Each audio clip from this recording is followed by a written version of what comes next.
What's up, everybody? Food for thought 2022. You probably didn't expect to be hearing these voices so early in the summer, but we're ready to roll. There's always drama in the National Football League, and if you listen to Food for Thought last season, you know the Chief and I were always chopping it up, bringing on some great guests, giving you a little bit of a preview, but talking about everything from your favorite food to Aaron Rodgers being a game manager. Gotta love that one, Chief. How are you, Will Priester? Oh, you know what time it is. I am ready to go. We're bringing it in hot. Let me turn this off. I can't remember our copyright infringement practices. 5 seconds or less. Hopefully that was 5 seconds. Glad to be on. Coming out the gates early this year. Usually you wouldn't get us until late August, early September, maybe a week or two before the season. But we're going to talk to a lot of people over the next few weeks. I'm going to give you your space, let you bring those people in. We had a show earlier. We talked about some of those beautiful people. And ladies and gentlemen, they are in the building, the virtual building, and we can actually all see each other too. We do have our cameras on, but you can't see us, but we can see each other. It's freaking amazing. And I'm glad to kick this thing off in July. We're on before college football. Like, come on, people. Let's get the lights up. Get inside the building with this Food for Thought Pod 2022 coming in a spectacular fashion. It gives us a chance to go off the rails more than we normally do. If you're looking for analytics, we have a little bit of that, but this is not your typical podcast. We will be bringing this to you guys typically on Tuesdays. We'll give a little bit of a look ahead, a little bit of review, talk about whatever's going on in the league. And this early in the summer gives us a chance to make some predictions, talk about some divisions. We're going to do some division previews until the season kicks off. We're going to start with the NFC South today. We have a loaded guest list coming on with us in the near future too.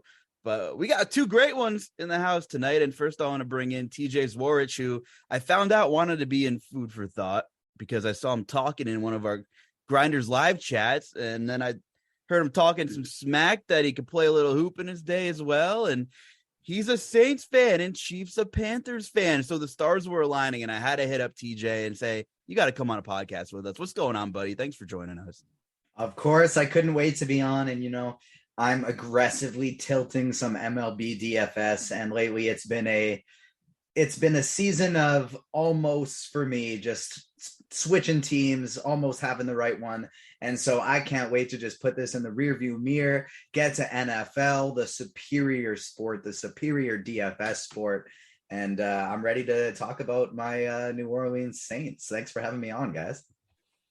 Of course. It's great to have you on the team, you know, join in the RG family in the winter solely because you want to play in the RG basketball game, apparently. So I've been calling out Roth on Twitter for years because he always talks a big game. And so I put more time into my DFS game so I could win a lot of money and get RG's attention so I could join the squad just so I could infiltrate the RG basketball game. We'll see. Hopefully that comes to fruition now that the pandemic is like a little in the rearview mirror for the most part. I miss you guys. I think it's coming this February.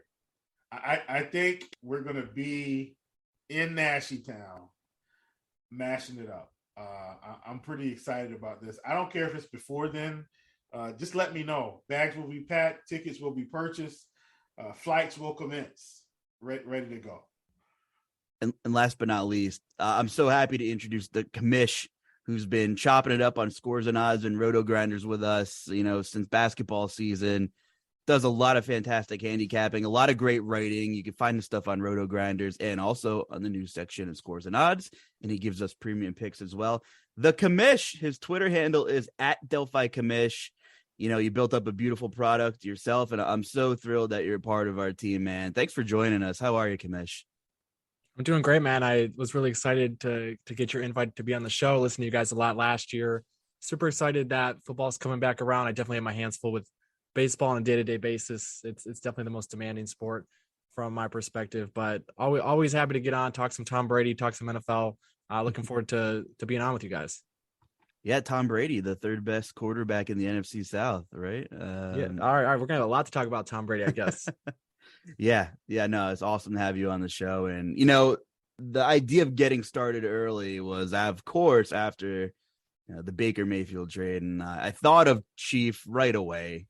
And we'll talk about some win totals and some props and some things like that. But finally, Chief has the floor to give his like semi-public reaction on the Carolina Panthers and what the hell are they doing in that quarterback room. What was the point of this move, Chief? I mean, I'll just mute my mic and let you go on a tear if you want. So first off, you're not going to get my raw thoughts, because if you had those, it would have had to have been when I'm sitting around at home and the notifications are coming across my phone and I'm getting text messages, and one from my dear friend, Mr. Justin Carlucci, and he's like, need to get a food for thought going immediately from my dear friend, because the Carolina Panthers just went and decided that Baker Mayfield was someone that they needed to go after. Not only that, just literally a few days, let's call it a week before, we've got the head ball coach, and no, I'm not talking about Steve Spurrier. I'm talking about the head coach of the Carolina Panthers, Matt Rule. He's saying that Sam Darnold is the guy. What in the world is going on? Then, not only that, we go and draft what I consider to be a really steal of the draft in Matt Corral, and we're bringing in freaking Baker Mayfield. What is happening in Carolina? I've already said this. I may even call in and complain like some of the local radio stations. I don't know what it's probably 89.7, some low number that's been around since 1978. But I need to call in and complain because Matt Corral is the future, folks. And here's why I'm saying he's the future. Baker Mayfield, I feel like he's been given his fair share. You know how I feel about this, Luuch. I don't write off any quarterbacks until they've been given their fair shake at the position. He's in Cleveland. He went through some turmoil, had Hugh Jackson, had Freddie Kitchens, and then he got Stefanski, and I feel like he's gotten his fair share. Now, could he have used some more stability in the organization? Absolutely. I will never argue that. Do I think Baker Mayfield has a really big personality? Sure. Does he do well on the Hulu commercials? Absolutely. Do I think he's the franchise quarterback of the Carolina Panthers? I absolutely do not. Here's what I will say. For what we gave up to get him, it's probably worth it. That's the only thing I can say here. But I'd rather just go ahead and play the rookie, let him take his lumps, and let's see what we have. Sam Darnold is not the answer. Last year, we played Sam Darnold. We played P.J. Washington. We played Cam Newton. And sometimes I think we played all three in the same game. Okay, that's an exaggeration. But we absolutely played two in the same game week to week. P.J. Washington comes in, throws an interception. Cam Newton's back out there. We're going to see the same thing this year. Matt Rule may be with the team 6 weeks unless they're being kind and they're just going to let him finish out this season. If we don't get it together this year under Matt Rule, he's got to go. And I'm not going to blame Baker Mayfield for that. I'm blaming Matt Rule and what I feel like is going to be his incompetence to coach a National Football League team. Great college coach. Don't have anything against him personally. But listen, when it comes to the NFL, buddy, let's get some stability going. And it's going to have to start at the quarterback position. We can't have Russian roulette at the quarterback position. It's got to be now. We got to have a guy. And I don't care if we lose every game, but pick a guy and stick with them. This isn't high school. This isn't the rec league. This is the National Football League. And I'm just going to let it go there because TJ's probably sitting there laughing at me internally. We got the commish here, and I want him to come back again. I don't want to run him off before we even get this thing started. But I am very, very frustrated with the Panthers and their decision to pick up Baker outside of giving up a later round draft pick to get someone, and we don't have to pay all the salary. That's about the only good thing I can say. I know I said I would let it go, and I'm still freaking talking, but it's so frustrating. It's so frustrating. Fun fact about the Panthers QB room is Sam Darnold and Matt Corral are actually closer in age than Sam Darnold and Baker Mayfield. It's terrible. It's so terrible. In fact, let me just go over who we lost. So Daquan Jones is gone. Hassan Reddick is gone off the defense. Jermaine Carter Jr. is gone. And Stephon Gilmore is gone. We got Deontay Foreman, who's a free agent running back, was playing for the Titans last season when Derrick Henry was out. Derrick Henry, let's call him that. Too bad we're not going to give him the ball. We're just going to run Christian McCaffrey in the ground for the first 2 games, and then he'll be hurt again. We picked up Rashard Higgins, wide receiver free agent. We picked up Akeem Ikwonu. He's the offensive tackle in the draft. Bradley Bozeman, Austin Corbett, Matt Ioannidis, Damian Wilson, Corey Littleton, Xavier Woods, and Matt Corral. Guess what we didn't do? We didn't really do anything to bolster the offense like we should have. I'm letting it go right there. I'm just letting it go. Hop in here, Justin, before I take this thing even more off the rails. I'm done talking about the Panthers for now. Please, somebody save this podcast early, as you can sense my frustration with the Carolina Panthers organization. Still my favorite team. Going to have my DJ Moore jersey on every freaking Sunday, the blue one. I'm probably going to have all the colors before the season is over, but very disappointed in what we've done thus far. Muted myself. TJ, what was your instant reaction from the deal? I'm fine with Baker Mayfield being the starting quarterback in my division. I'm have no issue with that as a Saints fan. Granted, I wasn't much worried about a rookie or Sam Darnold anyways, and I'm just happy to be having a QB who got LASIK and now he can see. This is a guy who spent most of his career unable to see and being almost legally blind, and now Jameis Winston has 20/20 vision, and he's ready to lead the New Orleans Saints to a division championship. Commish, does this move the needle for you with your perspective on the Carolina Panthers at all? And by the way, Commish is going to be doing a lot of cool stuff on Scores and Odds for us, a lot of previews and a lot of Twitter spaces. So if you're a fan, the Commish is going to be bringing some Twitter spaces to preview a bunch of stuff on Scores and Odds in the near future. Looking forward to that. But what does this do for the Panthers, if anything, Commish?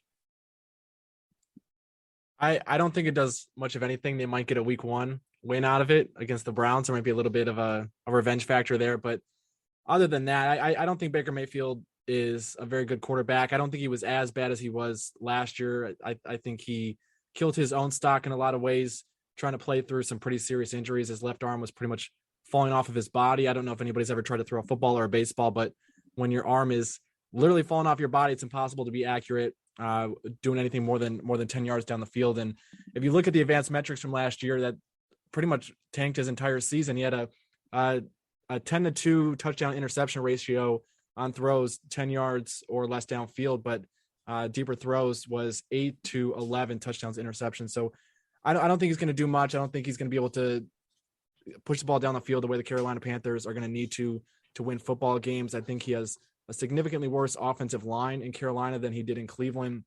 Last year, Baker Mayfield was sacked a lot, but a lot of that was his own doing. If you looked, I mean, I don't know if you guys know, I'm from Cleveland, so I have the Browns on my TV every single week. I see all the Twitter chatter. I see the local news.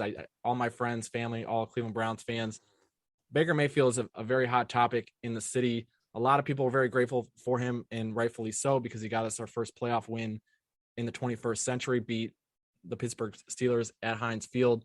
That'll be an iconic moment that people cherish forever. But his attitude in Cleveland, I think, was a huge reason that Cleveland decided to move on from him. And I think, especially looking at the replacement, a guy like Deshaun Watson, who had a lot of ambiguity around his playing status for this upcoming season and going forward with the allegations against him, the fact that the Browns wanted to move on from Baker Mayfield and thought that he had character issues and things of that nature, but were comfortable moving to Deshaun Watson, I think paints a pretty clear picture of how bad it was within the Browns locker room. You hear stuff around town. You hear stuff from people that are on the sidelines that are local news reporters, or people that just get passes from their friends and things like that. And everybody will tell you that opposing teams would come into Cleveland and they would tell Jarvis, or they would tell the scouts, or they would tell the people in the analytics department, hey, man, you guys got no shot with Baker Mayfield as your quarterback. So I don't think that's going to change in Carolina. I don't buy into the revenge narrative. Outside of Tom Brady after Deflategate, I really don't think there's many people in the NFL that are capable of just turning on a switch like that, especially a guy like Baker Mayfield, who has been he's been consistently mediocre or worse throughout his career. I thought he overperformed as a rookie, but still made a lot of errant throws, just didn't get penalized for them as often as he probably could have. I thought he regressed in his sophomore campaign, played pretty well. Obviously, we won a playoff game the year after that, but I think a lot of that had to do with Kevin Stefanski. I thought our game plans that season were fantastic. Obviously helped being behind arguably the best offensive line in all of football. Last year, we saw the Browns had a lot of injuries on the offensive line. Chubb and Kareem Hunt were out of the lineup. We had the nonsense going on with Odell Beckham and Jarvis Landry. Guys like that they're obviously key contributors, but if you look around the league, guys like Tom Brady, they can overcome that. Guys like Aaron Rodgers can play with Devontae Adams and a pair of CYO guys at receiver, and you can get the job done. Aaron Rodgers actually cannot play with Devontae Adams anymore. Can't wait until we get to the NFC North week. Sorry, Commish. Please continue.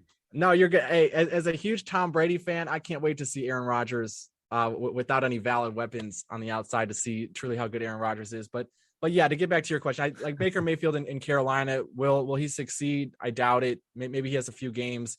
I think Baker Mayfield long-term is a starting quarterback on bad teams. Think of Ryan Fitzpatrick, or he's going to be a really competent backup on maybe a better team. But yeah, I mean, as someone who is a huge Tom Brady fan, I'm very excited to see Baker Mayfield taking 25% of his competition away to win the division this upcoming fall.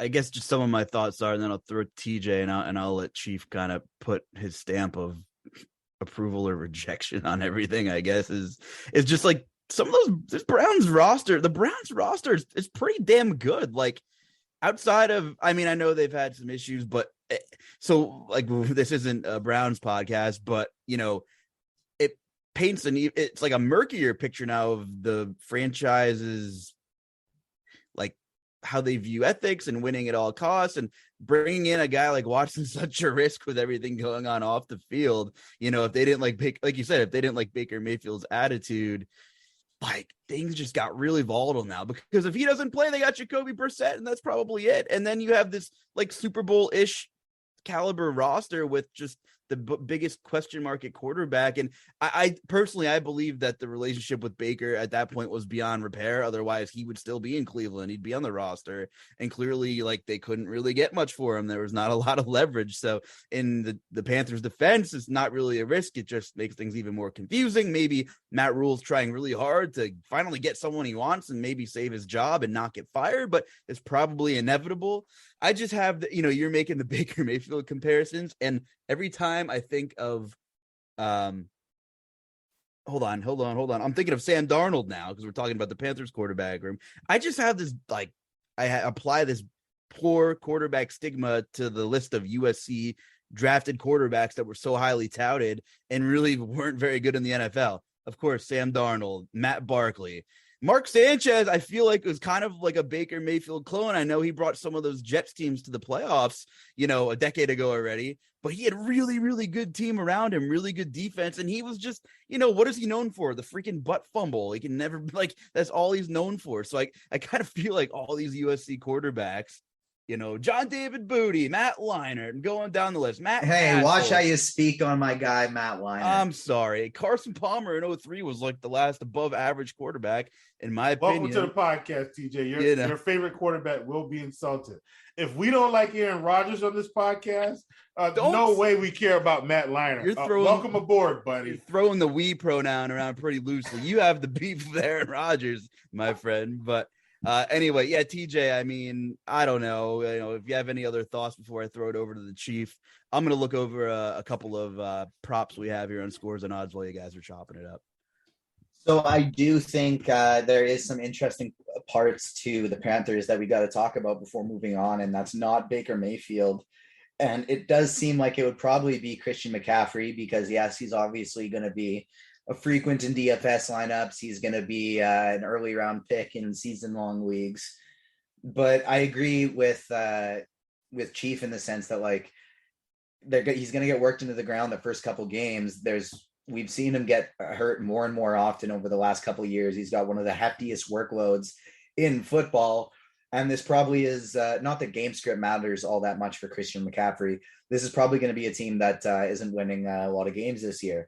The people who I would have interest in fantasy wise, DJ Moore and Robbie Anderson. These are two of the guys, DJ Moore specifically, who is just a frequent, a top of the league in poorly, what's the proper term for this? Like throws that were uncatchable, targets that were uncatchable. DJ Moore, the last 2 seasons has led the league in targets that were uncatchable. And I think last year, Robbie Anderson was 7th.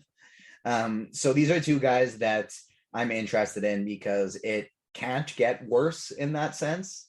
Even if it does, DJ Moore has still shown to be a very strong fantasy contributor. So whether it's Baker or Darnold or the Rook, that's good. It can't really get much worse for DJ Moore. And so that's somebody I'm interested in from a fantasy perspective. You know, it's funny. He couldn't get Beckham the ball, but he found his other guys. Like, so maybe he'll lock on to one guy. You would think it would be DJ Moore. Robbie Anderson on, there's receipts everywhere on social media, was commenting on IG posts saying he didn't want Baker Mayfield in Carolina. And Robbie Anderson's a guy who couldn't score a touchdown. Robbie Anderson was the going back to the well guy every week in DFS tournaments last year because he had all these uncatchable balls and targets like you talked about, TJ, and the volume was there on certain weeks, but he didn't produce. And he was coming in at like 2% ownership in DK tournaments every week. So I really thought it would be better for Robbie Anderson. But after that, I guess I'd be shocked if they had any kind of chemistry or if there wasn't already some tension in that locker room. Like, it could get ugly. And by the way, over at Scores and Odds, we just have awesome tools. Propcast. I'm looking at all the odds and all the sports books right now for the NFC South division winners. You can get really good odds on the Panthers to win the division if you're a believer in whoever plays quarterback. They're 10-1 on your money pretty much everywhere. But I probably think you're drinking a spike slushy if you're betting on the Panthers right now. Sorry, Chief. You don't have to apologize to me, man. I'm a realist, and I don't trust the Panthers at all. So the plus side is, like, would you rather be the Panthers or the Falcons? Oh, we'll get there. I think I'd almost rather be the Falcons at this point. We'll definitely get there. They have a 6.5 win total, Carolina, on pretty much every book. Even money or better for the over. So let's play this game. Gun to head here, Commish. You going over or under 6.5 wins for the Carolina Panthers this season? I don't need to gun to my head to take the under on the win total for them. I think everything that we've talked about in the first 15 or 20 minutes of this show has me looking at the under. I think Baker Mayfield definitely starts less than 17 games for the Panthers this year. I think any team that makes a quarterback change to a younger guy mid-season is definitely a team that's going to be looking at a higher draft pick, not a higher number of wins. For me, it's the under, and I don't think it's all that contentious in my opinion. TJ, you gotta lean under. They're going to be losing a lot of games to the Saints and Buccaneers this year. It's an under for me. Oh, poor Chief, man. All right, Chief, you being a homer or are you going with the under? Listen, I plan on taking the under here. It's just not a lot of games that I feel like we're actually going to win. I mean, I can about give you where I think we'll end up now. First week when we play the Browns, I don't think we beat the Browns. Not if Deshaun Watson's playing. I know a lot's going there. Let's just go 0-1. We play the Giants. Let's go 1-1. We play the Saints. Let's go 1-2. We play the Cardinals. Let's go 1-3. We play the 49ers, 1-4. Rams, 1-5. Buccaneers, 1-6. Falcons at Atlanta, 1-7. At the Bengals, 1-8. Falcons at home, 2-8. Falcons at the Ravens, 2-9. Broncos come to the Panthers. Don't think they're going to beat Russ this year. 2-10. Panthers at the Seahawks. I'm going 2-11 only because the Seahawks are at home. Steelers coming to the Panthers. 2-12. Lions come to the Panthers. Guess what? I predict we'll lose to the Lions. 2-13 at the Bucks, at the Saints. I think we win 2 games. I think this is realistic. I don't even think I'm exaggerating. Like, I think this is realistic. And I'm going to proudly display my Panthers paraphernalia every Sunday as if we're winning. But I don't think we're going to have a winning season unless some major changes happen before then. And I don't see it. You know, Christian McCaffrey's rushing touchdown total is 8.5, and he's only done it once in his career. He's only played 3 full seasons in his career. And if the Panthers are atrocious towards the end of the season, why don't they just shut him down? Kind of had the same thoughts about Saquon Barkley, and it's a tough fantasy investment too. And TJ's saying smash the under for 8.5 touchdowns. You know what? You're about to make me go out and get a Christian McCaffrey future right now at 1,000 yards and just take the under because he'll possibly be hurt. And I hate that. Like I don't want Christian McCaffrey. Well, even if he's not, you bring in Foreman to spell some of that load and be the red zone guy. What the Panthers have done? They don't care about a workload. We brought in freaking one of the best running backs from college football, and Chuba Hubbard, and we just let him rot away on the bench until McCaffrey was hurt. All right, I'm done. Don't get me started. Yeah. I guess anything else, or should we move on to Atlanta? And we'll talk about the Falcons. You got anything, Commish, or should we talk about another team going through?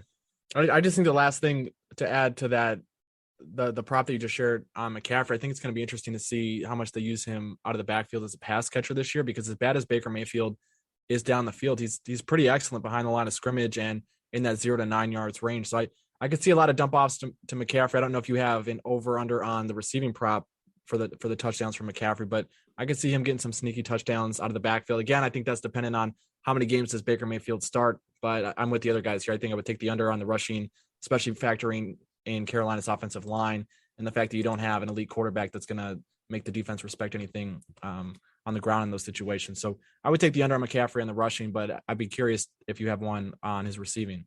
I got it right here because you know what? We have Scores and Odds, baby. ScoresAndOdds.com. 699.5 receiving yards. The good old hook, 699.5. What number were you guys expecting before? What were you thinking? That sound about right? I mean, it's a good number. If he's healthy, because he's probably, I mean, if you think with a reasonable amount of targets, you got to think if they continue to keep him involved in the offense, he's going to garner on an average week 5.5 to 6 targets. Let's go 5.5, roughly on average. And then on his new weeks, he's probably going to be around 10. And most likely on his average weeks, he'll have 40 to 50 yards receiving. And on his new weeks, anywhere from 80 to 95-ish, 80 to 100. I know I'm giving like a weird range, but that's pretty much how I think it's going to go. And I probably should pull his game log to make sure I'm not over-exaggerating or under-exaggerating, but I think I'm close. Does anyone have that like handy? If not, it's no big deal. I'm trying to get a good pulse on 699 because I wasn't even thinking about his receiving prop. Just in general, in a vacuum, if I have interest in making bets on Christian McCaffrey this year, it's definitely going to be unders on rushing. And if I want to be bullish on him, if I want to be cheering for it from an enjoyment standpoint, the overs I'm betting are going to be in the receiving game and not in the running game. He made Kareem Hunt look pretty damn good. I think you guys are onto something there. Just one more quick. I know we're spending a lot of time with the Panthers, but they had the most recent splash in the football world. I'm looking at the NFL. We're also going to spend 6 minutes talking about Kyle Pitts and no other person on the Falcons. Pretty much.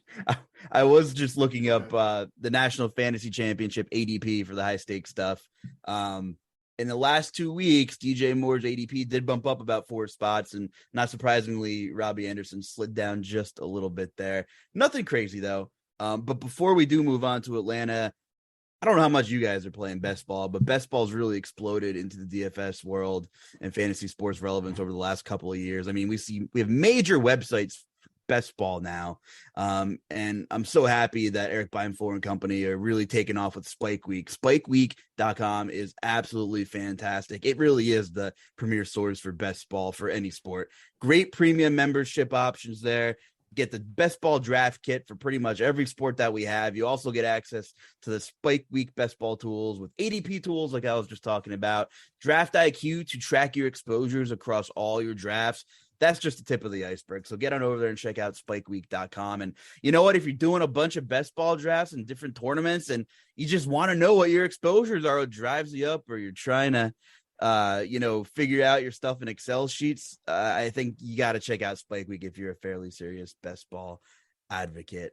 And you know what? When I'm bored, I'm doing best balls. When I have a few drinks and I'm bored, I'm doing best balls. If I'm on the toilet, I'm doing best balls. If I'm waiting for an appointment, I'm doing best balls. I'm pretty much just playing the $5 million whenever I have 5 minutes. That's exactly it right there with best balls. Like, I don't think you can argue that, especially if you're a very successful sports bettor or you're a very successful DFS player. I think it's tough to kind of argue the ROI of best ball, right? Because it's tying up your money for a long period of time, but it's fun. It's the enjoyment. It's something to cheer for through the entire season. And it's so much fun to do it. But it's exactly like you said, you have 15 minutes, you got nothing to do. You whip open a best ball draft and it's so enjoyable. And no maintenance I think, either. There's no maintenance. Exactly. You hit the nail on the head. It's like you got the chance to win something big and it's an enjoyable way to spend your time. For sure. And by the way, we do have Eric Beimfohr himself penciled in to come on next week to talk about the NFC East with Adam Rosenberg from Action Network. So that should be a great show as well. Chief, the Atlanta Falcons. The thing about taking the under for the Panthers win total is I wouldn't be shocked if either one of these teams swept one another. And maybe that pushes you up a little higher in the pecking list here. Wow. Where do you even begin with the Falcons and of course, the Calvin Ridley thing, and you bring in Desmond Ridder, you have Marcus Mariota. I don't know. It's a mess there, buddy. Well, here's my thing about the Falcons. And I was saying, at this point, I'd much rather be the Falcons than the Panthers. At least they have, in my opinion, what seems to be a defined course of action. We don't intend to win many games right now, right?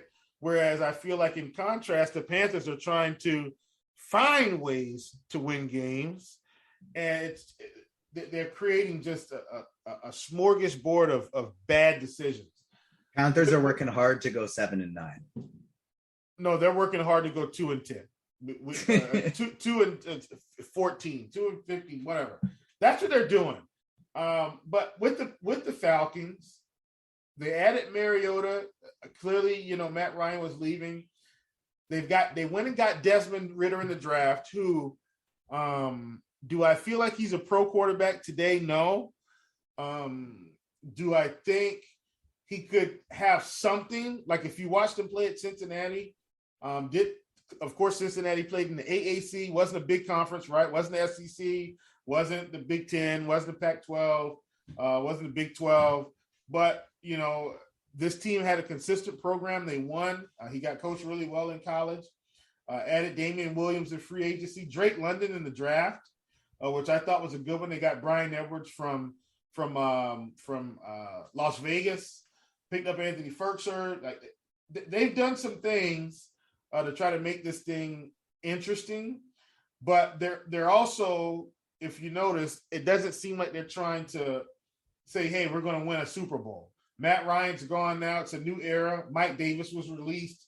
Calvin Ridley's on suspension because of his gambling affairs. Russell Gage is gone. Dante Fowler's gone. So, I don't think they're trying to win many games, but I do think they have a defined path for their future. Bringing in Marcus Mariota, I think, is more of a stopgap. Possibly someone that Desmond Ridder could learn from in a way, if that makes any sense. Similar style of play, not identical, but similar enough to where, you bring Mariota in to kind of keep the bus moving along, win or lose. And then at some point, I think they unleash Desmond Ridder in the middle of the season or the beginning of the season so that he can try to lead this team. And for me personally, I'm all about, if you bring in a rookie, let him go ahead and take the lumps unless he's just absolutely not ready. Like if he's having playbook problems, something to that effect, not doing well in film, okay, I get it. Like give him his chance to catch up. But I'm all about letting these rookies go ahead and get in, make plenty of mistakes early because, why hold them back? Let them get it all weeks 1 through 5. and then let's see if we can see steady improvement the rest of the time. And before you know it, you may have caught a diamond in the rough. So that's how I feel about Atlanta. I think they have a defined plan, despite how it looks on paper, and they're fully rebuilding the organization. Julio's gone, Matt Ryan is gone. That era is over. That era is over, and I think they understand that, and they're trying to go in a different direction. TJ, I'll throw this over to you. I hope we get all the Kyle Pitts targets this year. You know, he's getting drafted pretty highly across the industry. I know it's early, but at the same time, I kind of hope they keep Cordell Patterson in the same role, because I loved watching him play. He really turned into a dual threat. I know he can't hang and carry the ball 25 times a game, and they brought in Damian Williams, and they drafted Algier. I get it, but he was fun to watch. I mean, there isn't a ton of things to look forward here, and I think whoever they have under center is just going to be running for their damn lives, and we know how injury-prone Marcus Mariota is. I mean, hell, I'm a Titans fan. I've seen it. I love the guy. I never wanted anyone more to succeed, but he's going to get hurt at some point. It's just like the McCaffrey-esque situation here in Atlanta. I know you talked a little bit about Kyle Pitts here, so is he all you're looking forward to here with the Falcons? Does he terrify you twice a year? You know, this is a team I think we can save some time on. And from a betting perspective, give me all the unders, 5 projected win total, give me the under. From a fantasy perspective, I think Patterson could be a boom bust guy. Maybe we'll be able to use on occasion. I don't think he'll have as good of a year as last year. Marcus Mariota could be a min price DraftKings quarterback that maybe when we don't feel like we have to stack, we just want to get a guy who can get a rushing touchdown or two. But Kyle Pitts is really the only guy we need to spend a lot of time talking about this year. He seemed early on like he was a bit of a kind of a disappointment fantasy wise, but he had the second best receiving season ever for a rookie tight end last year. He finished 7th in tight end scoring. I can only assume it'll go up, like whether it's a rookie quarterback in or Mariota running for his life, what's going to be a better outlet than the tight ends or Cordero Patterson. So I think Patterson could be a maybe boom bust daily fantasy guy, and Pitts I think is going to be a top 5 fantasy tight end this year. Yeah, Commish, I know you said you have some quarterback data, but what do you make of Mariota or Ritter? Like if you had a guess, do you think at some point, if it's going so poorly for Atlanta, they just throw Ritter in there in the second half of the season? Yeah, absolutely. And I'm a big fan of what she said too about letting these quarterbacks get in and learn at the NFL level. And I think an underrated aspect of quarterback development is also coach development. I think Josh Allen is a great example of this. His first 2 years in the league, he looked like a guy who wasn't going to play beyond his rookie deal, but last couple of years has made major improvements. And not all of that has been skill development from Josh Allen, in my opinion. I think that they've been putting him a lot more in positions where he can succeed. They've been throwing the ball down the field a lot less. I know Josh Allen's got a big arm, but if you look at all the underlying advanced data on him, he really makes his killing on shorter throws. And not to say that he can't throw the deep ball. He's around league average throwing the ball 20 plus yards down the field, but building a roster around Josh Allen, finding a coach that can put him in positions to succeed. I think that's a really underrated aspect of quarterback development. It might be one of those reasons that Baker Mayfield didn't turn into an NFL star, right? Having a revolving door of coaches in Cleveland the last few years. We've seen that in a number of other places. So I'm a big fan of let the young kid come in and learn. Marcus Mariota is definitely not the answer, right? Marcus Mariota, even in his prime, when he was in Tennessee, was little more than a mediocre average quarterback that wasn't going to lose you football games, and definitely at his worst, he's a liability under center. The Falcons don't have a ton of elite weapons around him on the offensive side of the ball, on the defensive side of the ball. Kyle Pitts, I think, is fantastic, right? But the long-term connection is not going to be Marcus Mariota to Kyle Pitts, right? So it's one of those things too of you want your tight end to grow and develop, but you want him to grow and develop with the guy who's going to be throwing him the football for hopefully the next decade or longer. So I'm a big fan of getting Ritter in there. I think I'm not a big college football guy, admittedly, but of course, when these guys get drafted, I do have to do my homework on them. And everything I've read on Ritter, people rave about his work ethic. He has some mechanical adjustments he's probably going to need to make to succeed long-term at the highest level of football. But everything about his career trajectory in college, going from a player that looked undraftable for a while to a guy that, of course, is with the Atlanta Falcons now, that screams to me, let the guy get in there and learn. He definitely seems capable of it. I think the more reps that he can get in game conditions with guys that he's going to be playing with for years to come, I think that's only going to help the Falcons long term. But I also agree with everything we've said so far about that. The Falcons are not one of those teams that are trying to steal a wild card this year. They are a team that is going to continue to look to add talent through the draft. And the only way to do that is to get higher picks. So I'm not too bullish on anything Atlanta Falcons related this year on the betting market.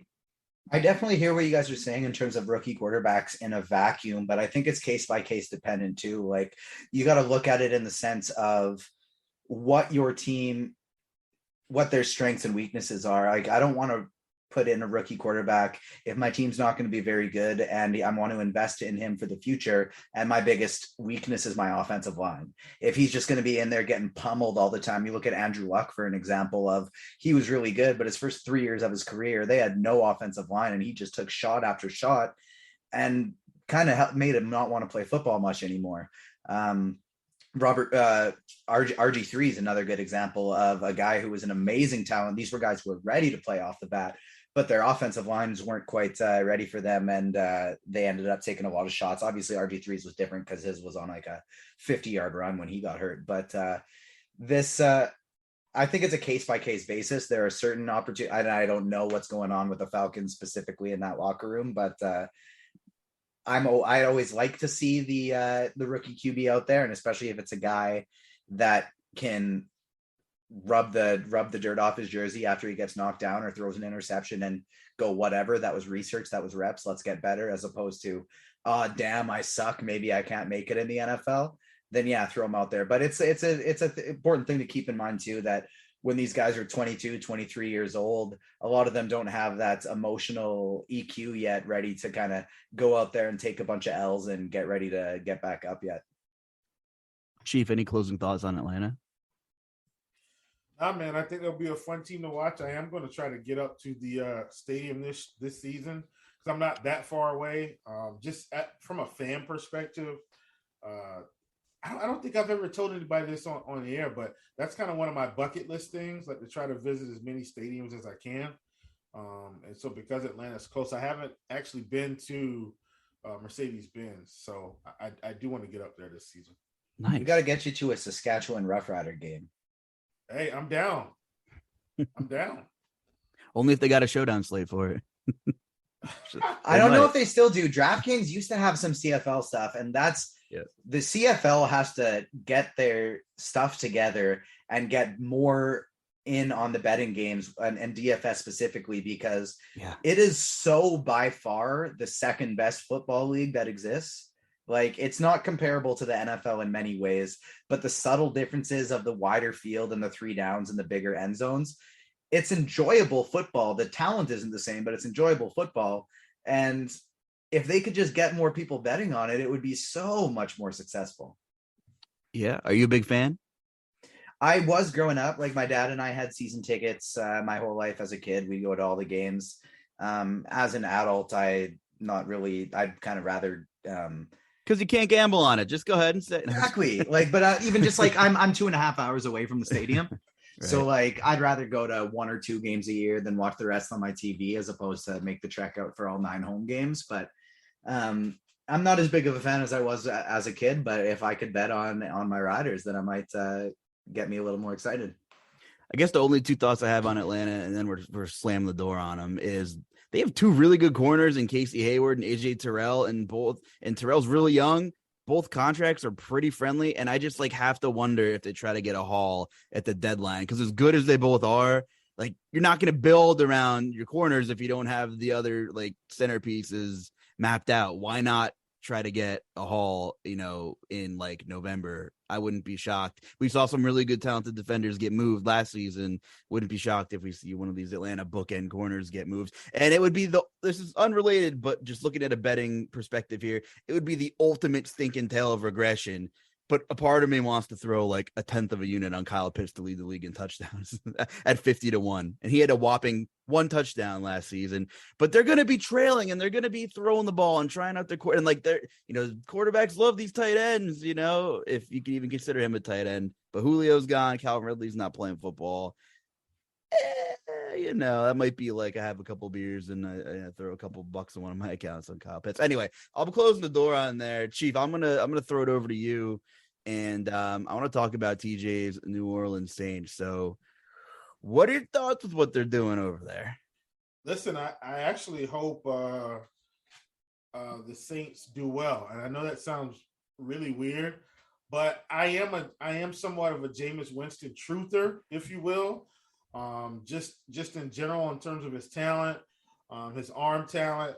I know, Jameis Winston has gotten I guess a bad rap for interceptions and making bad decisions. Listen, when you're an aggressive quarterback, interceptions are going to be there.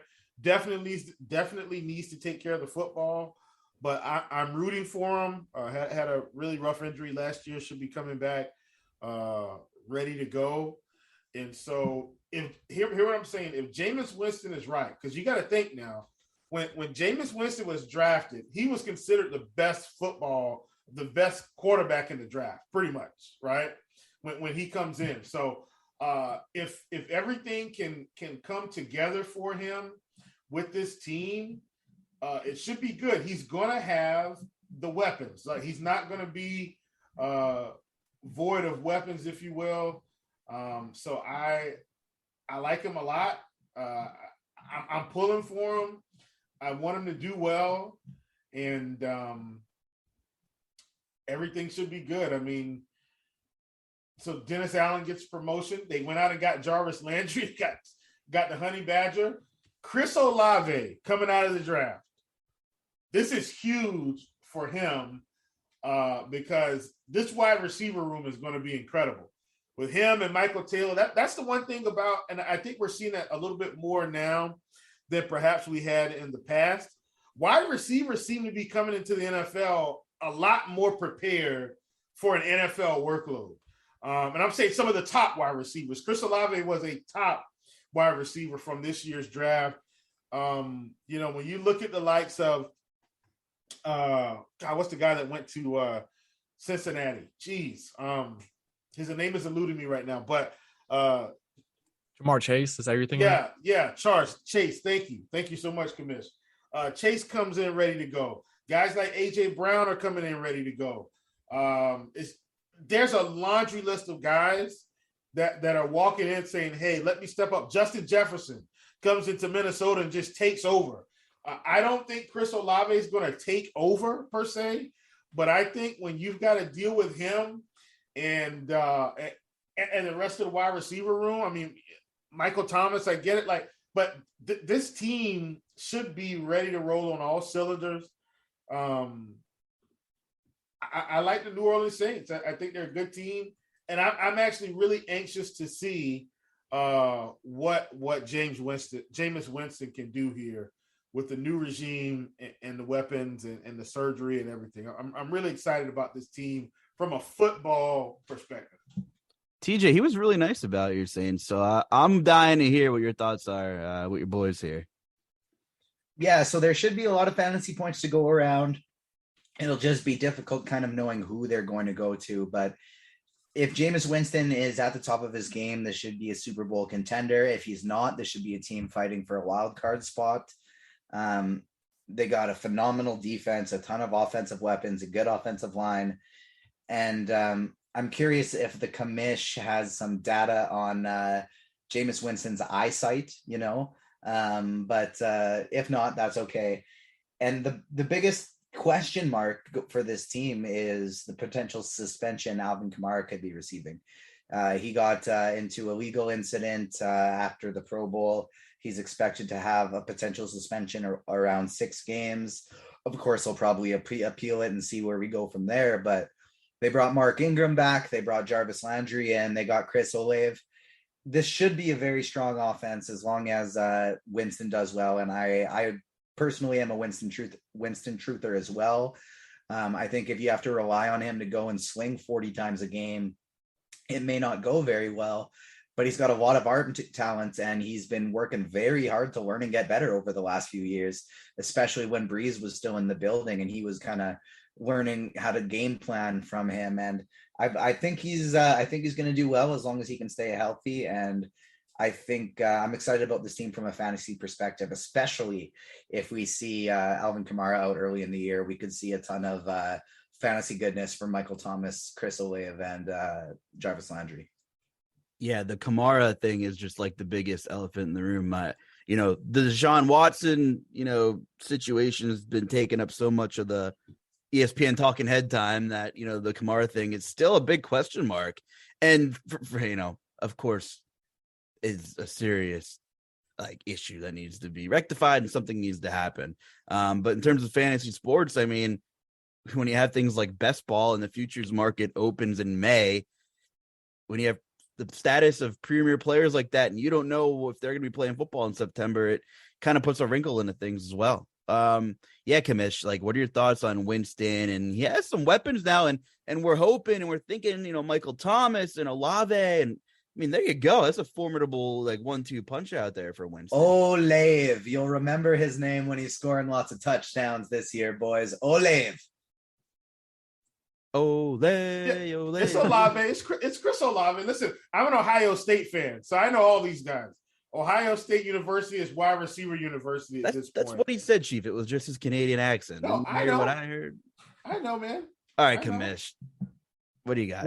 Well, I think since we're just focusing on Olave so much the last 10 seconds, we'll start with him. I think it's a great addition for the Saints. I think a guy like Winston to add such a sure-handed receiver, good route runner by all accounts. I'm not an Ohio State fan, but I all my friends and family are Ohio State fans, so I definitely pick up a lot of Ohio State information secondhand. Is it Olave? Chris Olave. Oh, we finally got a soundboard. Thank God. We're gonna listen to a computer. Great. All right, we'll go with Olave. Olave, I think it's a good pickup. I'm with you guys. Jameis Winston to me is a very good quarterback. I think he's been an above average quarterback with far below average eyesight for the majority of his career. So I think if he gets his eyesight fixed, this is a guy that really has untapped potential.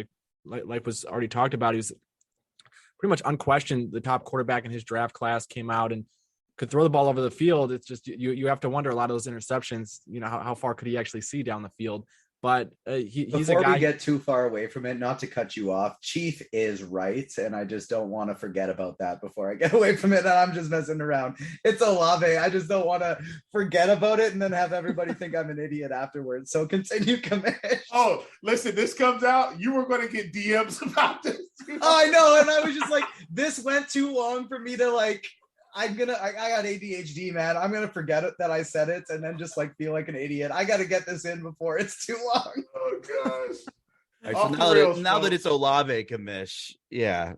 So you're high on Winston. I am. I think Winston is a pretty solid quarterback. Truthfully, I don't know if he's going to be a top tier quarterback, but I think with the defense that the New Orleans Saints have, I think Jameis Winston could do enough offensively to make them a very competent team. I don't know if they're going to be good enough to push for an NFC Championship slot or a Super Bowl, but with that defense, I don't think you can ever count them out. I think we've seen the Saints do more with less under center. So Jameis Winston, if he has his eyesight fixed, he has a couple new weapons, and I think weapons that will fit his playing style really well. I like him to have a bounce back year. This is going to be a hot take, and I'm just prepared to have some pushback on this and to open some discussion on this. I don't think Alvin Kamara being out of the lineup is that big of a deal for the New Orleans Saints. I will just say it. I think he's one of the most overrated players in the NFL. I think we've seen time and time again where we've had elite running backs in the backfield and they're getting to the end of their career, or they have a situation where it's like, oh my God, Adrian Peterson's going to be out, or Marshawn Lynch isn't going to be with the Seahawks anymore. Running backs are replaceable. They're not going to have the name recognition that Alvin Kamara's had, but I know Kamara's been running behind. How old do you think Alvin Kamara is? You realize AP and Marshawn Lynch were 34. Yeah, no, I just meant right? like situations. 26. No, I didn't mean it from an age perspective. I meant in situations where we've had running backs, like when Adrian Peterson was, I believe he was suspended for an entire year with the domestic violence or child violence, whatever it was. Adrian Peterson was suspended for a year, and everybody was like, "Oh my God, the Vikings aren't going to be able to run the football," and that really wasn't the case. And I think we've seen that with the Seahawks and with other teams where their top running backs have gone down. Even the Browns last year, losing guys like Chubb and Hunt who were out. The Browns would bring guys out the practice squad that could run the football. I don't think the Saints are going to be able to do that because their offensive line is not very good. But Alvin Kamara hasn't exactly been moving the win total, in my opinion, in the running game. I don't think he's as effective as a pass catcher as people think.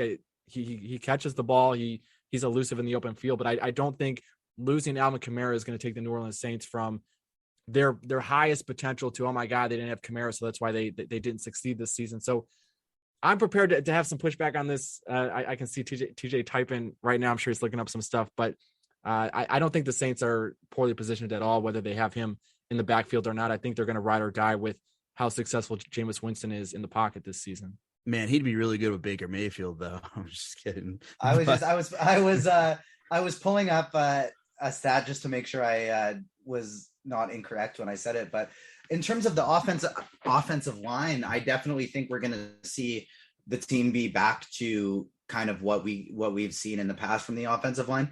2021 was a huge decrease in offensive line performance for the Saints, but they also had more missed games from offensive line starters than any other team in the NFL last season. And that's what I was looking up to make sure I wasn't wrong. And so I think they drafted one in the first round. I think they lost a couple old guys to free agency, but I think they're going to be ready to pick up their offensive line game. And from a game win total perspective, I actually don't think there's a bad thing at all about an explosive running back missing the first 6 games of the season for non-injury related reasons. Get an ability to have a guy fresh and being willing to get those handles as other guys slow down and are banged up at the end of the year. I don't think that's a bad thing at all from a running back perspective. So I definitely think it's an important loss from a fantasy perspective, and in the passing game. However, in the running game, I don't think we're going to see a huge decrease for the Saints. In that perspective, it'll be like you'll see a lot less explosive plays in the offense, a lot less plays downfield, but I don't think the win-loss at the end of the season is going to reflect that much due to a suspension. Hey, Chief, 2 things. One is you could get the Saints at a win total of 8, but you're paying some juice to go over. Or 8.5 at even money. That 8 number just seems so obtainable for a team that's pretty damn talented on paper, and the defense is still pretty good. And you're thinking they should at least take care of business against Carolina or Atlanta and like sweep one of them at least and win 3 out of those 4. That 8 number, now we're talking through this thing. They quietly signed Jarvis Landry too, Chief. I mean, this could be one of the most slept on offenses in the league, with or without Kamara. Like, to like kind of agree with both the Commish and TJ a little bit here. Like it could be done without Kamara with this talent if Winston is just not terrible. But the ceiling is pretty high either way, I think. What do you think, Chief? Yeah, I mean, I think Jarvis Landry is a really good pickup for them. And I am going to say this, especially if Kamara is out the first couple weeks, because Jarvis Landry, in my opinion, could absolutely just be Alvin Kamara in this offense in terms of his ability to catch passes around the line of scrimmage. And I mean, look, we saw them bring out of the backfield in Cleveland some, and some gadget trickery plays, and maybe Coach Damian would do that. But I think Jarvis Landry, Chris Olave, Michael Thomas, I mean, he's got 3, receivers that he can get the ball to pretty much any time. Jarvis Landry is still a great route runner in his own right. So I'm very excited to see what he can do in this offense. And then in terms of win totals, you guys will hear me do it. I mean, I literally look at the numbers, I look at the odds, I look at the rosters, but I still try to go through myself and just visualize the schedule. And I'm always visualizing with, the idea that the main pieces stay healthy the whole year. I know that's not completely possible, but, they've got the Falcons week 1. I think that's a win. They've got the Buccaneers week 2, but at home, I think that's a win. I think they're 2-0 there. Saints going to the Panthers, that's absolutely a win. That's 3-0. Vikings come to the Saints. I think that's 4-0. Seattle comes to, I think that's 5-0. Bengals go to the Saints. That'll be a lot of fun. That's the toss up for me right now. Depending on how the Bengals come out the rest of the season, I'm going to give them 6-0 at home. Well, here's the thing too, quick, is it's like, I understand new coach, new quarterbacks, right? But if the number's 8, and if we want to go 8.5, if we don't want to have the juice there, there's one more game in the NFL season than there used to be, right? Like, it's not like they have to get better than. It's not like we need them to go 9-7. Like they just have to go 9-8 like they did last year. Right. When do you think the last time? Team? When do you think the last time the New Orleans Saints won less than 7 games in a season? I don't know. Is it hanging on a poster in your room somewhere? I don't know. 2005 was the last time they won less than 7. In the last 12 years, they've only had 3 seasons that have been less than 8. Like, and that's this may just be the too best low. team they've had in the past 6 seasons. And Probably I'm the not best defense they've had in my life. And only because Drew Brees, listen, I'm all about honoring the quarterbacks. Like when Kobe, I know Kobe's not a quarterback, but roll with my parallel here. The Lakers weren't going to trade Kobe Bryant, right? They were going to let him ride off into the sunset. And I think that was the right way to honor somebody that pretty much dedicated their career to your organization. They did, I feel like the Saints did the same thing with Drew Brees. They weren't going to force him out, but they were going to let him ride his career out with their organization until he was ready to retire. And they probably had a conversation. He's like, look, when it's my time, I'm leaving. I'm not going to just try to hold on. And I think they did that. And I feel like it was honorable. They still had okay seasons. And so now, with the bevy of talent they have, I'm with you. Like, Commish. If Winston's healthy, that's going to be an improvement over late career Brees. Oh, absolutely. Absolutely. Yeah. That's what I'm saying. I think that's an easy one. Maybe and Commish, I want to throw this over to you. And I know this sounds funny because he carries a bad stigma, but even if something happens to Winston or he sucks kind of later in the year and they're teetering around that win total, they probably have one of the best 2 backup quarterbacks in the NFL in Andy Dalton, who can come in and probably not totally lose you a game. I don't know. What are your thoughts on this win total, Commish? And man, Chief has me ready to lock this in right now. With the Chiefs, I'm with you. I think that's a lock. Like I'm gonna have to send bold of you to assume that Andy Dalton's ahead of Taysom.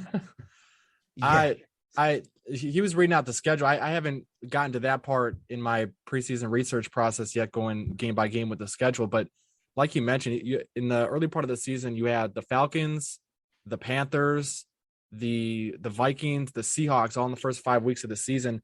Most books will let you bet NFL win totals throughout the season as well on a week-by-week basis. So this, for me, is even if you get cold feet after week 5, this is a team that absolutely has the potential.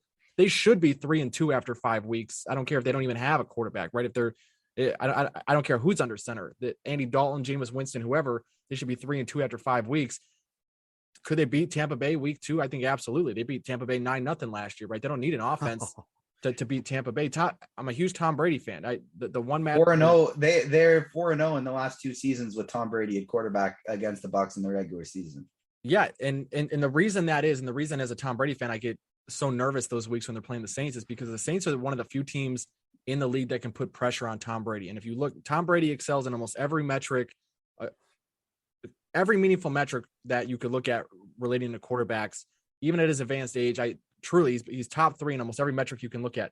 The one thing that he struggles with consistently is against pressure. Now, few teams are able to get pressure on him because Tom Brady is so good at reading blitzes pre-snap that he's able to avoid getting pressure on himself. He gets the ball out faster than almost any quarterback in the NFL in those situations. But the New Orleans Saints consistently find ways to get into the backfield to make life difficult on Tom Brady. So for me, that week 2 game, especially at home, Tampa Bay, they're going to be integrating some new offensive weapons. They drafted a new, I believe, a left guard that they're going to be working into the fray as well.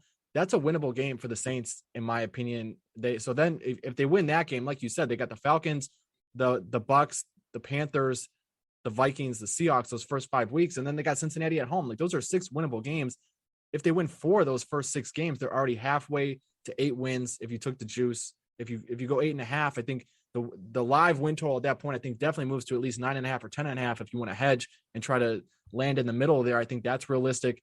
But like we talked about too, TJ mentioned if Jameis Winston is healthy, could this team contend for a Super Bowl? And for me, if a team has that high of an upside preseason, I'm definitely willing to invest in an over on the futures market, because if the variance is leaning high, like you mentioned, TJ, they're probably not going to win 5 games, right? So if you're going to lose on this win total, you're probably going to get hooked at, let's say, 6, 7 wins, more than likely 7 wins. If you go 8.5, maybe you get hooked on 8 exactly if they have a ton of injuries. But I'm with Chief here. When I cap games during the regular season or preseason, I just assume that everybody's going to be healthy, right? Because I don't think you can sit here and say, oh, I think Jarvis Landry is going to miss week 4 and that's going to hurt them against a zone defense, or Jameis Winston's going to miss week 8 and that's going to suck because they're playing the Raiders and the Raiders are going to do this defensively to stop them. I don't think you can do that. I think you just have to assume people are healthy. If people aren't healthy, then you eat your money if it comes to that. But assuming this team is healthy, I don't know how they're going to fall under 8.5 wins, especially we mentioned the early part of their schedule. You look at the end of their schedule,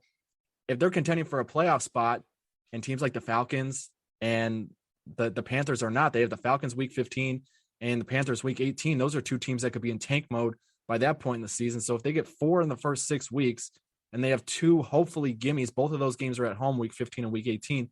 That should be 6 right there. Their defense allowed the 4th fewest yards per play of any team in football last year. They should be competitive week to week, regardless what their offense it does. I think Jarvis Landry, as someone who's watched him week in and week out in Cleveland, he's one of my favorite football players. He's definitely dealt with some serious injuries. He's lost a step. He doesn't look to be quite the same player that he once was. But is he going to be a valuable contributor? I think absolutely. Jameis Winston's going to make some of these guys better if Olave comes in and can make a splash. I don't know if he's going to make a Jamar Chase kind of splash, but there's plenty upside with the New Orleans Saints, and I'm always willing to invest in defense. I don't know if anybody has any stats or databases in front of them, but I don't know the last time a team that finished top 5 in defense, yards per play, yards per game has ever finished below 500 in a season. It's you give yourself a shot to win, whether it's a pick 6, a forced fumble, you just control field position, you kick field goals. Like we mentioned, that 9-0 win against the Bucs. I mean, there's just lots of ways to win football games when you play defense. And I think the Saints are going to do that extremely well. And TJ, like you mentioned, they brought in what's his name, Penning at left tackle. So I think they're going to improve with the pass block, and they're going to give Winston a decent amount of time to throw. They might be able to throw the ball downfield a little bit. If they can do anything in the run game, I think that's only going to make this team more dangerous. I don't hate the idea of sprinkling a little bit on them to win the NFC South. Quite honestly, I don't think that's a likely bet to cash, but if you're looking at plus 450 on FanDuel, could be worth a sprinkle. And then maybe you get the Bucs at minus 150 instead of minus 320 at the midpoint of the season. So I think there's a lot of favorable ways that the bettors can invest in the Saints this year. I always like to think of the futures market as sort of like the stock market. You can buy and sell stock throughout the season on a week-to-week basis or a month-to-month basis. And I think preseason, the Saints have incredibly undervalued stock, and then you can make your own decisions as we get into October, November, if you want to hedge out of some of that or sell it and buy elsewhere. And we're going to be able to rip through Tampa Bay because they have the least amount of changes. And a lot of what we just talked about will be relevant there too, including, I think the biggest thing to keep into consideration for these win totals for the Saints and Tampa Bay, who we're about to talk about, is these late season games against Atlanta and Panthers. Those used to be fighting for playoff position games. And now these are going to be 2 teams that are going to be near the bottom of the league. This is a division that in the past has been one of the strongest divisions in the league. And now 2 of the teams are near the league's bottom half. So that'll bode very well for the Bucs and Saints' win totals. I agree. And I have 2 quick thoughts, and I'll throw it over to Chief, and then we'll talk Tampa Bay. And we're going a little over here, but I don't care because this is the first pod and it's a blast. And I think it's been great. But first of all, it sounds almost impossible to say that this Saints team that has lost not only Drew Brees and Sean Payton won't have a different culture, but I really do think most of that same culture, attitude, and principles are still well alive in that locker room, because Marshawn Lattimore hasn't gone anywhere. Demario Davis hasn't gone anywhere. Cam Jordan and Marcus Davenport haven't gone anywhere. Hell, Michael Thomas is still somehow on the damn team. How at this point, I don't know. But most importantly, the big pieces are still there. And we added the honey badger, baby. And you added the guy who just is just one of the best stories. Like, 3rd round draft pick was just a travesty. He lasted that far. Always plays with a chip on his shoulder. He's the perfect guy for this team defensively. And my other thought is, out of all the futures you could bet on right now, I think the most interesting thing to me, Chief, and this is you could probably make 3 more pods with this discussion, is the Comeback Player of the Year award. There are Michael just Thomas. It's just loaded. You think Michael Thomas, but then you think about his own team. You think about Jameis Winston. If it's not Derrick Henry, maybe McCaffrey's healthy at plus 900. Baker Mayfield 14-1. Marcus Mariota, God forbid, doesn't get hurt. J.K. Dobbins, Chase Young, Cam Akers is 35-1 on FanDuel. Allen Robinson, Juju Smith-Schuster, Travis Etienne at plus 4,200. This is like the comeback player of the year, and the Saints are featuring two guys in Winston and Michael Thomas, who like have to correlate well together, by the way. And usually the benefit of the doubt probably goes to the quarterback in the NFL. Speaking of best ball, Michael Thomas in the 5th round and maybe a little later, and Jameis Winston in round 15, 16, that's like one of your best late round stacks you could possibly get. Chief, me and you are going to be talking a lot about stacking these early season Saints games when they take on Seattle and Minnesota. It's going to be a fantasy feast fest then. But anyway, closing thoughts after you heard us ramble over here. I just want to say closing thoughts.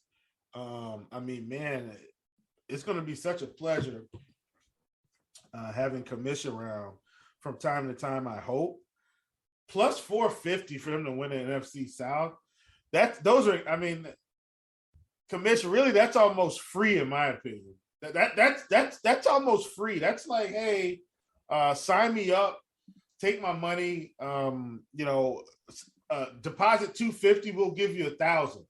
That's how I'm feeling right now about plus 450 for the Saints to win the NFC South. I'd absolutely take that completely. Like that's insane, really. I mean, they should probably come in closer to. If the Bucks are where are the Bucks right now, Commissioner? Are they like minus 150? No, they're about minus 300. Depending on the book, you can get them minus 300, minus 290 is the best price on FanDuel. Minus 325 is the juiciest at PointsBet. Okay, I would absolutely take the Saints right now at plus 450. That's incredible. Those are my closing thoughts. Like. That's amazing, really. And you know what that is? That's the value of name recognition in Tom Brady and just the bettors, just, common better XYZ. Oh, wow. Division winner, like the Bucks and Tom Brady. Obvious choice. But I don't know. I mean, listen, just segueing into Tampa Bay, who's to say it's going to be all good times in Tampa? I really was surprised that Gronk retired. I was surprised. Commish, were you surprised that Gronk hung it up at this point? Yeah, I was at the gym when I saw it, and I thought I was getting ball sack sports for a minute when I saw Gronk retired, because it seemed inevitable that Gronk was going to come back this year and play with Tom Brady. All accounts, it looks like it's going to be Tom Brady's last year. I thought Gronk would come back for one more, especially with the talent that they still have on this team. But I'm shocked. It is only July. I guess he could be like, yeah, I'm back, because that's what he does. I feel like that's just a Gronk thing, right? Now all of a sudden his ADP is plummeting and best balls and everything, and he's almost free everywhere. And there's people like me being a degenerate still scooping him in like the 15th round probably. I don't know. What do you think, Chief? Nah, I think he's done, man. I think he wants to go out and have his fun and hop on WWE, do Subway commercials, play video games, still work out and party and not take it so seriously. So I don't think Gronk is coming back. I think Tom's going to have to do this on his lonesome with the, quiver of arrows that he has currently. I don't think Gronk's coming out of retirement to save it. Well, Chris Godwin, obviously we know the terrible injury he suffered. I don't know what his status is going to be. Of course you have Mike Evans, Russell Gage, a good veteran, like a necessity almost at that point without Gronk and, Godwin's status in question. Getting a guy like Russell Gage is freaking huge for that team. I mean, we've seen what Brashard Perriman can do in flashes, a guy who's battled injuries himself. Tyler Johnson, I still think he has some upside. Here I am looking at social media reports, and I don't think I got ball sack sports, but is Leonard Fournette really fat? And is it an issue? Did you guys see those reports? Is he going to have to shed some pounds? Because Leonard Fournette just flourished with the Tom Brady system. He learned how to catch the ball, didn't even need to use Giovanni Bernard and all these other guys. Fournette was a fantasy monster and a prop moneymaker last year before the books and everything caught up. So I know you've been following Tampa Bay pretty closely, Commish. Is Fournette going to be okay? I don't put much stock into these early training camp reports. I think even if Fournette's 25 pounds overweight, he could figure it out by opening week in Dallas. You got Tom Brady on the roster. Tom Brady's not a guy who's going to let you show up week one, be 25 pounds overweight. Leonard Fournette's a veteran. If he wants to eat a little bit more in the off season and play his way into shape in the preseason, I personally don't have an issue with it. I don't think it's tremendously concerning. And again, he's a running back. Right? So if you have to move on from Fournette, or you can only use him in the goal line situations because he is so big and he's not so elusive in the open field, that's not a deal breaker for me by any stretch of the imagination. Chief, thoughts on this current Tampa Bay roster, and what are your expectations for this team? I expect them to finish second in the NFC South. That's legitimately what I expect. I don't think Atlanta or Carolina are going to get anywhere. I think the Saints are the best team. And listen, I'm actually a Tom Brady super fan because I respect what he's been able to accomplish over the years. I mean, I don't care about Deflategate and all these other things. The man has been winning, and he's done it in the NFC South. He's done it in the AFC East. He's just done it, right? He's done it with Bill Belichick. He's done it without Bill Belichick. He's, came down to Tampa Bay and hung out with Mr. No Risk It, No Biscuit, pushed the ball down the field when others said his arm was a noodle arm. And you have to respect them. The problem is I just think the Saints are the best team in the NFC South right now. And that's the only reason why I'm taking them.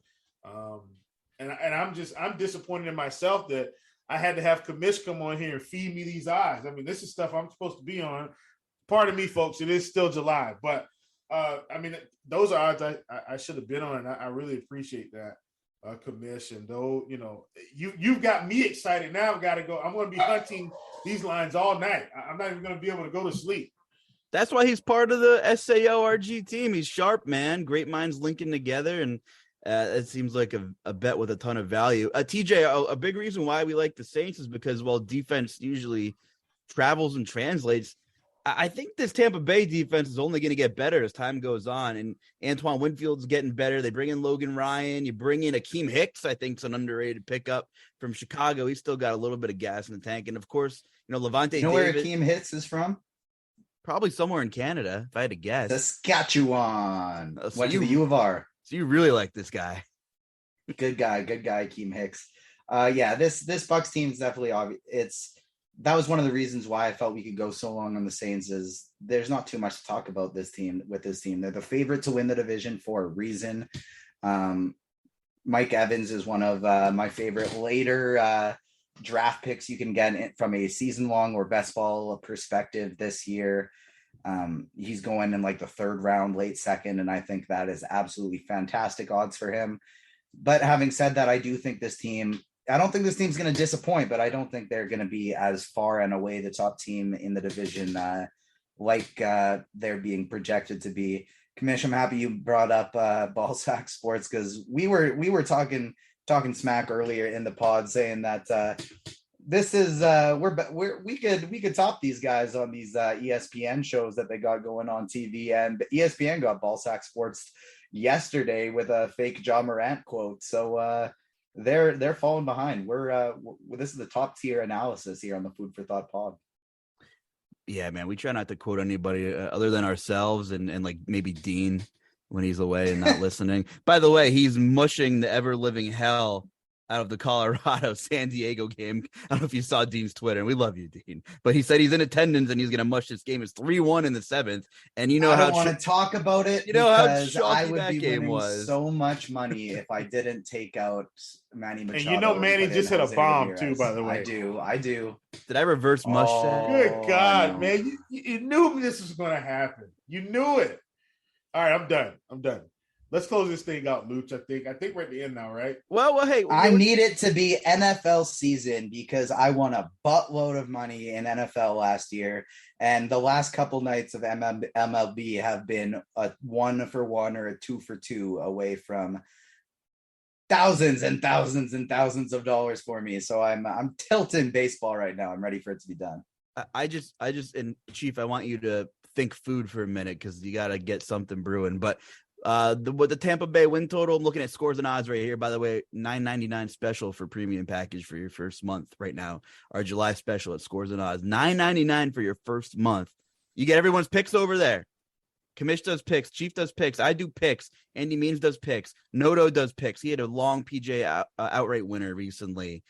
Our team just crushes. Our prop model is amazing. I'm Keith Eister. It does a bunch of free stuff. Tim Buell. I mean, the list goes on. Grant, of course. Grant's all over the web now with his home run calls and everything. Anyway, Tampa Bay is hopeful. Chris Godwin's ready for the opener. We know how that works. Even if it's a slow thing or a pitch count thing early, Tampa Bay has got a brutal schedule to start the season. At Dallas, at New Orleans, versus Green Bay, versus Kansas City, a little bit of a break at Atlanta. And then they travel to Pittsburgh, which despite who's playing quarterback, you got to go to the new Heinz Field, whatever they called it. That's you mean, if Tampa Bay starts off slow, that might even be a case where you get a break on some of their futures odds. I don't know, playing the live betting market from week to week, Commish, like you said, in the NFC South here is definitely going to be eye-opening and something to monitor for sure. But anyway, I don't know how often you guys have listened to this podcast, but we like to talk about food. And a lot of people are really passionate about food, whether it's like debating, like flats or drums or this or that, or sometimes we like to highlight local eateries we've been to. We even had one of our favorite guys, one of our loyal listeners, Scotty Peppers, sent us a trial case of hot sauce. Gotham hot sauce. Scotty, your stuff is so good. Check out Gotham hot sauce. So we know it's resonating a little bit here, but Chief, I know this is the first one of the year, and I'm hoping you got something good to ask our excellent guests here that we have. Well, I'm going to give you a brief story time because, we typically do story time at the beginning, but this is I had a cookout at my girlfriend's aunt's house for 4th of July. And this is not a brag. It's more so about the conversation I had. So one of the people at the cookout said, hey, this is one of the people I haven't met before. So I've met a lot of her family, but hadn't met this person. He says, hey, man, he said, this was some of the best barbecue I've ever had in my life. He says, do you own a restaurant? I said, oh, no, sir. No. I don't own a restaurant. I own a podcast. But the bottom line is I did get a chance to taste the ribs and taste the chicken. And listen, I must say it was probably some of my best work. I wasn't trying to impress anyone, but it did end up that way. At the end of the day, everyone was calling me the grill master. The problem with being called the grill master is now I'm probably going to try to they're probably going to try to get me to do all the grilling and all the cookouts. And that's something I don't want to do as much as I love it. Sometimes I just want to go and enjoy it and sit down in the cool house while everybody else is on the hot grill. But that's my story time for today. So that was Chief's chicken and ribs. Got a special recipe that I use for 2 of those things. Won't give it out now, but I will give it out at another point. But that's my food for thought story time. And if you guys have any food plugs that you want to give, by all means, please throw it on in there. We'd be happy to oblige.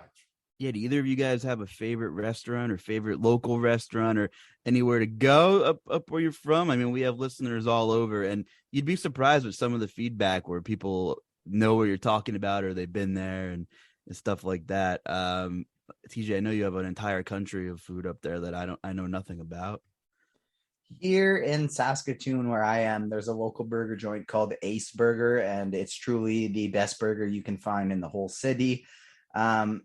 In terms of Canada takes for fast food, if you guys are ever up in Canada, go to an A&W, because the A&Ws here are so much better than the A&Ws in the States. And I don't know why. Like, the menu's different. It's a totally different menu. The burgers are called different things. And it's really, really good. It's the best fast food you can get in terms of a burger here, I think. And then obviously, here in Canada, the big food is poutine. People love talking about poutine. It is amazing. It's absolutely amazing. But if you're don't order it if it's at a place with that just drops shredded mozzarella and cheddar cheese on there. It's got to be the real Quebec cheese curds. Otherwise, it's just another fry dish. Sounds good. Commish, what's good over in Cleveland? You have a favorite spot or two, or where do you like going? There's one place that I was turned on to recently. I was just looking up. I couldn't remember what I had there, but the name of the restaurant is Astoria. It's a cafe market. They have spirits there, but the food is incredibly fresh. It's a seasonal menu. So all of their vegetables, produce, all of that is all relatively local. You're not going to get asparagus in November in Cleveland, Ohio at this place, but if you get it during the summer, it's fantastic. Their meat is all top tier, high quality.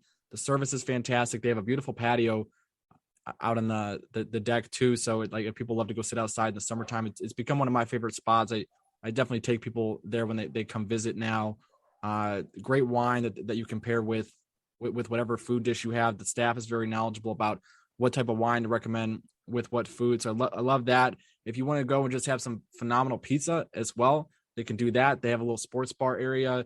The pizza is fantastic. It's not super greasy. Again, all their toppings, whether you get mushrooms or different cheeses or sausage or whatever on it, it's all incredibly fresh. It's some of the pizza sits better than I think almost any pizza that I've ever had elsewhere. Is up there in taste too. So I would definitely recommend Astoria if you happen to be in Cleveland.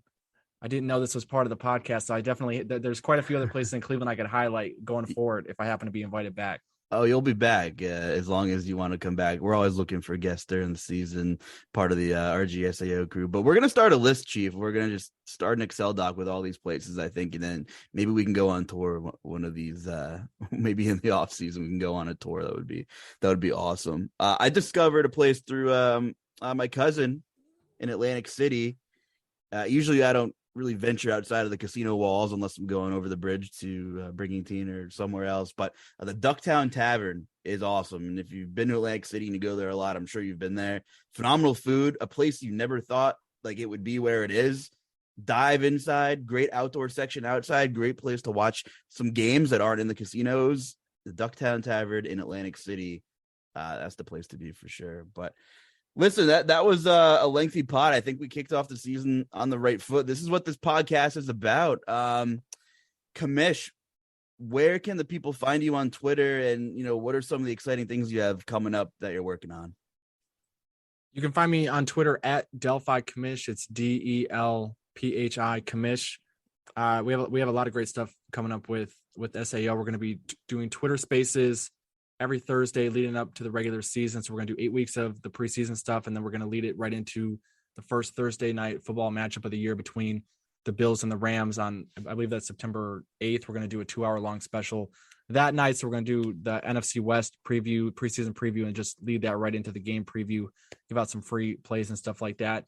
We're also going to be going week by week. We're going to do a full team preview for all 32 teams. So we'll take a look at the offense, look at the defense, and we'll get some of that up on SAO for free as well. So definitely looking forward to it. And then once we get the season started too, last year we did the pick'em and the survivor pool articles as well on a weekly basis, mixing in that with all the player prop and the sides and the totals and all of that good stuff. So really looking forward to it. It's going to be a busy 8-week ramp up to the NFL season, but anybody who's reading all that stuff and tuning into the spaces and tuning into this podcast, they're definitely going to be prepared to make some well-informed bets and to get a good handle on what to expect in the early part of the season.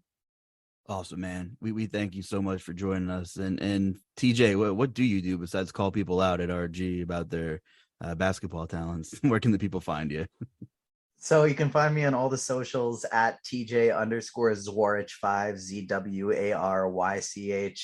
At RG, you can find me doing Crunch Time, doing Grinders Live, expert surveys every Thursday, Saturday, Sunday, as well as my Agents of Fantasy article every Tuesday and Friday. I highlight my favorite tournament pitchers, tournament stacks, and that'll be something that will switch up the format for NFL and NBA, but definitely keep it going. And if you just like hearing the sound of my voice, or if you like reality TV or movies and other television, I host 2 other podcasts as well. My Agents of Fandom podcast and Ticket to Reality podcast. On Agents of Fandom, we talk Marvel, Star Wars, DC. Ticket to Reality, we talk reality TV shows, and I host that with a member, former finalist from the Circle Netflix, Lee Swift, as we talk Big Brother, talk Survivor, all that kind of fun stuff. And you can find it all on www.agentsoffandom.com. Awesome stuff, man. We thank you too, man. Appreciate your input and all your takes today. Were awesome. And of course, last but not least, Chief, for people who may have never tuned in before, what's your Discord channel and what are you doing at RGSAO coming up? Yeah, man. Always in the prop shop. Just got a lot of stuff going on there. I mean, we got soccer, we got MLB, we got Summer League, we've got Counter-Strike Global Offensive, CSGO, we've got League of Legends. We've got so much going on in there. And listen, I had a really good day today. Have a really good day a lot of days. And so I'm really blessed and thankful to be able to do this on a daily basis and provide this to people. That's Chief's Prop Shop in the RotoGrinders Discord. It is my Discord channel personally. And I try to make sure we keep it clean, we keep it fun, and we make sure everybody makes money together. No bankroll left behind. So that's what we do. And then, of course, Food for Thought's going to be here. I'll be on the Blitz show as well again this season for a 3rd season in a row. So I think we've been doing really well there. And just super glad that you guys were able to come on and hang out with us. Thanks a bunch, Commish, TJ. I really appreciate you guys. Yes, I am always willing to come back on and chat with you guys. This has been a blast. Yeah, thank you guys, and thanks, Commish. And stick with us. Next week we will be back. We'll be talking some more best ball. Definitely go over there and check out Spike Week. We'll have Mr. Spike Week on himself, and it's gonna be a fun one. So goodbye for now. For Will Priester and TJ and the Commish, I'm Justin. See you later.